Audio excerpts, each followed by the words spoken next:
Hi viewers, welcome to our channel. ప్రస్తుతం మనతో పాటు దామ బాలాజీ గారు సీనియర్ జర్నలిస్ట్ ఉన్నారు. వారితో ఒకసారి మాట్లాడదాం. సార్ నమస్కారం సార్. నమస్తే. సార్ అల్లు అర్జున్ గారి అభిమానుల పైన పోలీసులు కేసులు నమోదు చేస్తున్నారు సార్. అంటే అల్లు అర్జున్ గారు అరెస్ట్ అయినప్పుడు రేవంత్ రెడ్డి గారికి అగెనిస్ట్ గా కొంత ట్రోల్ చేస్తూ వీళ్ళు పోస్టులు పెట్టారని చెప్పేసి ఇప్పుడు ఎవరెవరు పెట్టారన్న దానిపైన రీసెర్చ్ చేసి వాళ్ళందరి మీద కేసులు పెడుతున్నారు సార్. మరి దీన్ని ఏ విధంగా చూడొచ్చు? అలాగే అల్లు అర్జున్ గారి బెయిల్ కూడా రద్దు చేయాలని పోలీసులు సుప్రీంకోర్టు వరకు వెళ్తున్నారు. మరి బెయిల్ రద్దు అయ్యే అవకాశం కనిపిస్తుంది. దీని గురించి ఏం చెప్తారు? అల్లు అర్జున్ కేసు ఇంకా కొనసాగుతూనే ఉంది. 3 పరిణామాలని చెప్పొచ్చు.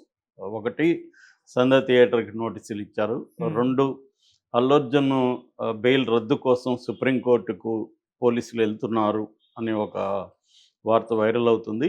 ఇందులో భాగంగానే అల్లు అర్జున్‌ని రావద్దని పోలీసులు క్లియర్‌గా సంధ్య థియేటర్ యాజమాన్యానికి నోటీస్ ఇచ్చారని, సో ఆ నోటీస్ కూడా వైరల్ అవుతుంది. ఇక మూడవ అంశం, అల్లు అర్జున్ ఫ్యాన్స్ మీద క్రాక్ డౌన్ స్టార్ట్ అయింది.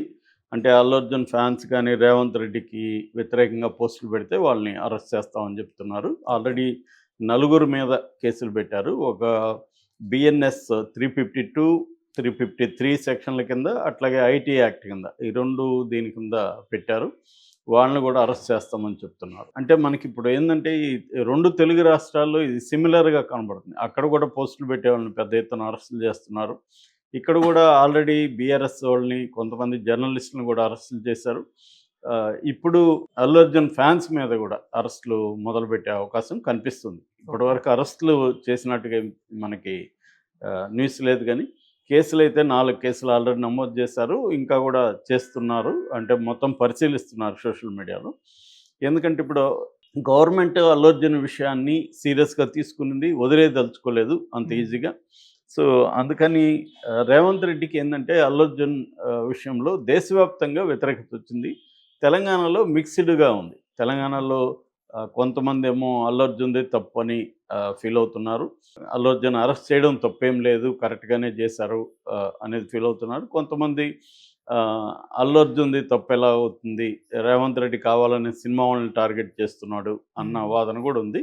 ఏదేమైనా అల్లు అర్జున్ ఫ్యాన్స్ మాత్రం రేవంత్ రెడ్డికి వ్యతిరేకంగా పోస్టులు పెట్టడం ఇవన్నీ చేస్తున్నారు కాబట్టి వాళ్ళని అరెస్టులు చేయాలన్న నిర్ణయానికి పోలీసులు వచ్చినట్టు తెలుస్తుంది. ఓకే. ఇక్కడ విచిత్రం అంటే ఇప్పుడు దేశవ్యాప్తంగా మీడియా రేవంత్ రెడ్డికి వ్యతిరేకంగా మాట్లాడుతుంది. Main stream media. నేనైతే దేశవ్యాప్తంగా మీడియా అనేక డిబేట్లు చూశాను, అనేక న్యూస్‌లు చూస్తాను. ఎక్కడా రేవంత్ రెడ్డికి సపోర్ట్‌గా మాట్లాడట్లేదు. హ్మ్. ఈవెన్ కొంతమంది కాంగ్రెస్ నాయకులు కూడా వి I am a Congress man but I condemn this act అని చెప్పిన వాళ్ళని నేను చూశాను. హ్మ్. సో మరి దాన్నంతా వీళ్ళు ఎలా ఆపగలరు? రేవంత్ రెడ్డికి వ్యతిరేకంగా వచ్చిందాన్ని. సో ఇదేందంటే వ్యతిరేకమైన అభిప్రాయాలు, భిన్నమైన అభిప్రాయాలు ఎక్స్‌ప్రెస్ చేసే హక్కు ఫండమెంటల్ రైటు.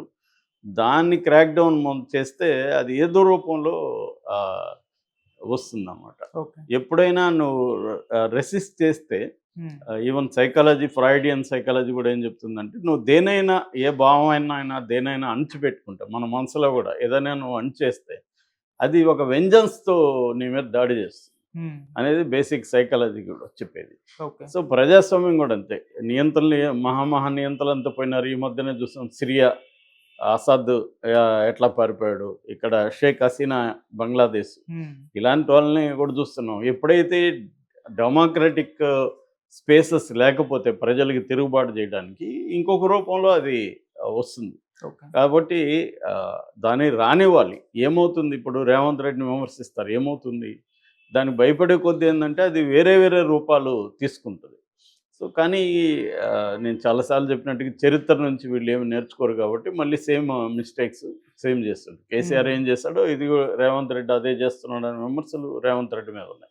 ఓకే. కేసీఆర్ కూడా ఇలాగే ప్రతిపక్షాలని తొక్కేయడం, గొంతుల్ని ప్రశ్నించే గొంతుల్ని నొక్కేయడం, హ్మ్. ఇవన్నీ కేసీఆర్ చేశాడు. ఓకే. ఇప్పుడు రేవంత్ రెడ్డి కూడా అదే భిన్నంగమైన పరిపాలన ఇవ్వాలి. రేవంత్ రెడ్డి అసలు ఆయన గ్రౌండే వచ్చిందే ఆహ్, ప్రజాస్వామ్యం కోసం అనేది ప్రధానంగా ఆయన చెప్పాడు. ఓకే. కేసీఆర్ నియంతృత్వం, కేసీఆర్ అహంకారానికి, తెలంగాణ ఆత్మాభిమానానికి పోరాటం అన్న మేజర్ స్లోగన్ ఆయన తీసుకొని వచ్చాడు. ఓకే. ఆ రోజే ఆయన సీఎం గాకముందే ఆయనతో కూర్చున్న హరగోపాల్ ఇదే చెప్పాడు. హ్మ్. మీరిప్పుడు ఇవన్నీ చెప్తారు. మీరు వన్స్ అధికారంలోకి వచ్చినాక మీరేమి భిన్నమైన పరిపాలన ఇవ్వరు. అందరూ అదే చేస్తారు. అందుకని మేము ప్రభుత్వం అని మాట్లాడడం, రాజ్యం అనే మాట్లాడతాం. రాజ్యం అంటే ఎవరు ప్రభుత్వంలో ఉన్నా రాజ్యానికి ఒక స్వభావం ఉంటుంది. ఆ స్వభావం మారదు అనేది హరగోపాల్ చెప్పాడు. అది వాస్తవం కూడా. ఎవరు అధికారంలో ఉన్నా మనకి బేసిక్గా మౌలికమైన తేడా ఏమి కనబడట్లేదు ఇండియా విషయానికి వస్తే. సో అది జరుగుతుంది. ఇక బెయిల్ విషయం, ఇప్పుడు హైకోర్టు బెయిల్ ఇచ్చింది, అది కూడా ఇంటీరియం బెయిల్. అది కూడా ఏ కాంటెక్స్లో ఇచ్చింది? యాక్చువల్గా బెయిల్ అడగలేదు బిగినింగ్లో, క్వాష్ పిటిషన్ వేశాడు అల్లు అర్జున్. క్వాష్ పిటిషన్ అంటే ఈ కేసుని క్వాష్ చేసేయండి అనేది క్వాష్ పిటిషన్ వేశాడు. వేసేసరికి ఆ క్వాష్ పిటిషన్ మీద విచారణ జరిగే లోపలనే అతను అరెస్ట్ చేసేసారు. డిసెంబర్ 13వ తేదీ అరెస్ట్ చేసేసారు. కాబట్టి క్వాష్ పిటిషన్ని లంచ్ మోషన్ పిటిషన్గా స్వీకరించి దాని మీద చర్చ జరగాలంటే దానికి హైకోర్టు అంగీకరించలేదు. కాకపోతే మీరు యాంటిసిపేటరీ బెయిల్కి అప్లై చేసుకున్నాను, లేదు ఇంటీరియం బెయిల్ ఇవ్వచ్చు అనేది నిరంజన్ రెడ్డి సుప్రీంకోర్టు తీర్పుల్ని అక్కడ కోర్టు చేశాడు. సుప్రీంకోర్టు తీర్పులు ఉన్నాయి గతంలో. క్వాష్ పిటిషన్ చర్చ సందర్భంగా కూడా ఇంటీరియర్ బెయిల్ని అడగచ్చు, తప్పేం లేదనేది నిరూపించాడు. దానికి జడ్జి గారు జువాడి శ్రీదేవి గారు కన్విన్స్ అయ్యారు, దాన్ని అలో చేశారు. దాని సందర్భంగా వాదనలు జరిగాయి. అప్పుడు కూడా పీపీ ఏం చెప్పారంటే, అల్లు అర్జున్ని రావద్దంటే వచ్చాడు, అల్లు అర్జున్ మేము రమ్మని చెప్పలేదు, రావద్దని పోలీసులు చెప్పారు అన్నప్పుడు జడ్జి గారు అడిగారు, రావద్దని చెప్పిన దానికి ప్రూఫ్ ఉందా? మండే మేము ప్రొడ్యూస్ చేస్తున్నారు. అప్పుడు Niranjan Reddy Arnab Goswami versus state of Maharashtra కేసుని ముందుకు తీసుకొచ్చారు. అందులో క్లియర్గా ఏముందంటే, ప్రైమా ఫేసి ఎవిడెన్స్ లేనప్పుడు ఇంటీరియం బెయిల్ కూడా ఇవ్వచ్చు, ఒక రోజు కూడా వాళ్ళని జైల్లో పెట్టకుండా ఉండాలి అనే దానికి లార్డ్ డెన్నింగ్స్ లాంటి కాన్స్టిట్యూషనల్ ఎక్స్పర్ట్ల కొటేషన్ కూడా సుప్రీంకోర్టు అప్పుడు చెప్పింది. మహారాష్ట్ర హైకోర్టుని తప్పుపడుతూ సుప్రీంకోర్టు ఆర్నబ్ గోస్వామికి బెయిల్ ఇచ్చింది. దాన్ని ఇక్కడ ఈయన ప్రవేశపెట్టాడు నిరంజన్ రెడ్డి, దాంతో కన్విన్స్ అయ్యారు. సో మండే వరకు అతన్ని జైల్లో ఎందుకు ఉంచాలి, ప్రైమా ఫేసి ఎవిడెన్స్ లేదు, ఉన్నప్పుడు మీరు ఇక్కడ ప్రవేశపెట్టడానికి ఎంతసేపు పడుతుంది, ఇవాళ టెక్నాలజీ ఉన్నప్పుడు దాని కాపీ వాట్సాప్లో పెడితే పోలీసులు ఇక్కడ ఇస్తారు కదా. కాబట్టి దానికి మండే వరకు ఎందుకు ఉంచాలి? సో మీ దగ్గర ఆధారాలు ఏమి లేవు అంటే, అల్లు అర్జున్ని రావద్దని మేము చెప్పాము అని చెప్పడానికి ఆధారాలు లేవు. ఆ తర్వాత అసలు మేము పర్మిషన్ ఇవ్వలేదని కూడా పోలీసులు ఆర్గ్యూ చేశారు. అంటే మమ్మల్ని ఎవరు పర్మిషన్ అడగలేదు అని కూడా చేస్తే, అప్పుడు సంధ్యా థియేటర్ యాజమాన్యం ఒక లెటర్ ప్రవేశపెట్టింది కోర్టులో. ఆ లెటర్ ఏముందంటే, క్లియర్గా 2వ తేదీ వీళ్ళు పర్మిషన్ అడిగారు, ఇలాగా హీరో వస్తున్నాడు, హీరోయిన్ వస్తుంది, తర్వాత ఇంకొంతమంది సిబ్బంది వస్తున్నారు, అట్లాగే మేకర్స్ కూడా వస్తున్నారు అని పర్మిషన్కి ఏసీపీ చిక్కడపల్లి ఏసీపీకి వీళ్ళు లెటర్ పెడితే చిక్కడపల్లి ఏసీపీ అక్నాలెడ్జ్డ్ కాపీ. అది అంటే వాళ్ళకి ముందే ఇన్ఫామ్ చేశారు, ఇట్లా వస్తున్నారు, క్రౌడ్స్ ఎక్కువ ఉంటుంది, మీరు కంట్రోల్ చేయాలని కూడా చెప్పారు. సో పోలీసుల వైఫల్యాన్ని వీళ్ళు అల్లు అర్జున్ మీద, థియేటర్ యాజమాన్యం మీద నెట్టేస్తున్నారనే ఆర్గ్యుమెంట్స్ బలంగా డిఫెన్స్ అడ్వకేట్స్ వినిపించగలిగారు. అటు సంధ్య తరపున అడ్వకేట్స్, ఇటు అల్లు అర్జున్ తరపున అడ్వకేట్స్. ఆ వాదంతో హైకోర్టు కన్విన్స్ అయింది. దానికి భిన్నమైన వాదనని, దానికి కౌంటర్ ఆర్గ్యుమెంట్ని ఇటు పబ్లిక్ ప్రాసిక్యూటర్ ఆయన పల్లె నాగేశ్వరరావు గట్టిగా ఇవ్వలేకపోయాడు అనేది కనిపిస్తుంది. సో ఎందుకంటే నిరంజన్ రెడ్డి క్లియర్గా ఏం వాదించాడంటే, ఆ చనిపోయిన రేవతి ఫ్యామిలీ లోవర్ బాల్కనీలో ఉంది, అల్లు అర్జున్ అప్పర్ బాల్కనీలోకి వెళ్ళాడు, పోలీసులు కూడా అప్పర్ బాల్కనీలోకి వచ్చారు కానీ లోవర్ బాల్కనీలో పోలీసులు ఎవరు లేరు ఆపడానికి క్రౌడ్ని. కాబట్టి క్లియర్గా పోలీసుల వైపులో ఉంది. పోలీసులు కూడా అల్లు అర్జున్ చూడాలని, అల్లు అర్జున్తో దగ్గరగా ఉండాలని అప్పర్ దీనికి వచ్చారు తప్ప సెక్యూరిటీని వాళ్ళు పట్టించుకోలేదు. అందుకని లోవర్ బాల్కనీలో క్రౌడ్ పెరిగింది. లోవర్ బాల్కనీలో కానీ వాళ్ళు డోర్ దగ్గర ఉండి కానీ ఆపుని ఉంటే క్రౌడ్ వచ్చేది కాదు.